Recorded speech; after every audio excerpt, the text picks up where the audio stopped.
Hello and welcome back to our channel. So today in this video we are going to discuss about how to fix YouTube TV buffering problems. So without wasting much of our time, let's get straight into the video.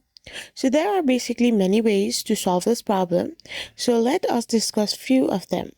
So first thing is to check that you have installed the latest system updates for your device or not.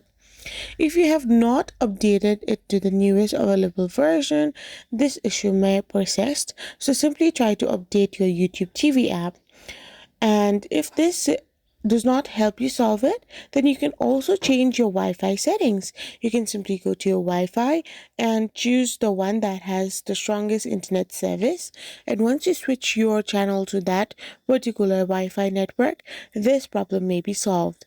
Otherwise, if nothing works, then you can simply try to reset the whole YouTube TV app or uninstall and reinstall your app to solve this problem. I hope you found this video helpful, so don't forget to hit that subscribe button and do give us a thumbs up.